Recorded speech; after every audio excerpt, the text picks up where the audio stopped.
Welcome to another episode of the Strategies for the Workplace podcast. Just a quick reminder that the book from which these articles are taken is now available on Amazon. And now, onto this week's article. Addressing a shortfall. Build into any new good or service considerations for how to position it for success. Note that by shortfall, we can be referring to sales, adoption, uptake, incorporation, support, etc. For offerings already in the market, perhaps sales are coming in below expectations. Here are some things to consider.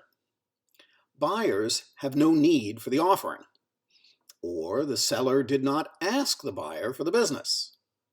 Maybe the seller is insufficiently motivated, or the seller approached the buyer at the wrong juncture. The seller does not have market permission, or perhaps the product is inferior to the competition's. The point is to recognize that goods and services do not sell themselves, and in the planning process, as well as during periodic reviews of progress, you need to consider what barriers are inhibiting sales and how to overcome such hurdles. What's more, these comments hold when selling yourself, an idea, etc. Digging a little deeper into each case, buyers have no need for the offering. Simply presenting an offering is not sufficient to win customers. Demand needs to be created or must already exist. If a similar offering is already successful in the market, you know there is demand. If nothing like what you offer exists, you need to take particular care to create demand, recognizing that you may be attempting to meet a demand the customers don't have. Or seller does not ask the buyer for the business. It is prudent to confirm that the buyer is, in fact, being asked for her business. This can mean checking that the ask is part of the sales cycle, including in the sales script, etc. In a storefront model, whether physical or digital, the product needs to be visible, even prominent. Or seller is insufficiently motivated. One reason, but not the only one, that a seller may not prompt the buyer to commit is insufficient incentive to the seller. Particularly with an add-on, auxiliary, or optional item, it is healthy to ask what will motivate the seller to spend the effort to push the good or service.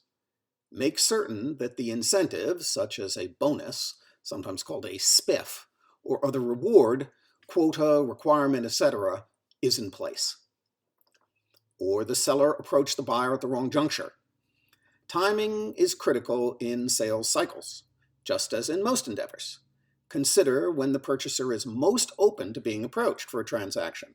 It may be the case that the offer is right, but the moment is wrong. Seller does not have market permission. Not every good or service will be perceived as appropriate coming from your organization. It may be that the market has not been made aware that you have the skill and experience to design, develop, provide, or support an item. Simply because you have a solid reputation in one area and with one offering does not necessarily translate into potential customers seeing you as credible for a different item. Prepare the market and be realistic, as brands are hard to create and perceptions hard to change once it's established. Or the offering is inferior to the competition. Providers compete in many ways. For example, there may be a product that is perceived as similar to yours, yet less expensive. To address this, consider changing the price, educating your market on why your price is justified, eliminate the competition, etc. Note that goods and services compete not only on price, but on purchasing convenience, purchasing or licensing terms, operational support, surrounding services, warranty integration, and other products, and so on. The point is to plan for sales success. If sales are falling short, consider why and then address any issues. As already suggested, this kind of thinking applies to domains other than sales.